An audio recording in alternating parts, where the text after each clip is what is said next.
Fala galera, beleza? Bem-vindo ao meu canal. Eu sou o Primo e essa é a Helena. Helena. E hoje a gente vai falar aqui sobre o nosso presépio que a gente fez. Então esse vídeo é um vídeo de final do ano. A gente aqui em casa a gente tem o hábito, né? Eu desde pequeno na casa dos meus avós eu fazia presépio. Né? Eu fazia não, meus tios faziam e eu gostava muito quando era criança. E então essa é uma tradição que eu trouxe de lá e a Helena também gosta muito de presépio, né, Helena? Aí assim, o povo bebezinha até o povo da barriga da mamãe. Isso. Aí o povo da E a gente barriga. pintou a casa da Maria, né? Aí eu tenho Né? um Papai Noel. Papai Noel. Tá? Papai Noel tá aqui. Então, Vocês. isso. Aí a gente tem E o nosso presente. Então curta nosso canal, se inscreva e dê like, muito like. Ei! Dá muito like. Aí a gente tem. Bom, gente, eu vou fechar, senão ela vai falar o dia todo. Tchau! Tchau!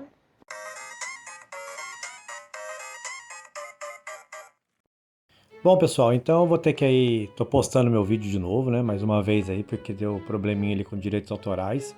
Eu achei até estranho porque a música que eu tirei é a música do próprio aplicativo, então normalmente não tem esse problema, mas dessa vez aconteceu isso e aí eu fui colocar outra música, acabou travando o vídeo e já não sei o que aconteceu. Enfim, mas eu vou postar ele novamente. Tá joia? Que deu muito trabalho e ele merece estar no canal. Então, galera, esse aqui é o meu presépio, né, que eu fiz, né, com a minha assistente. E ali eu tô fazendo.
para todo mundo, tá?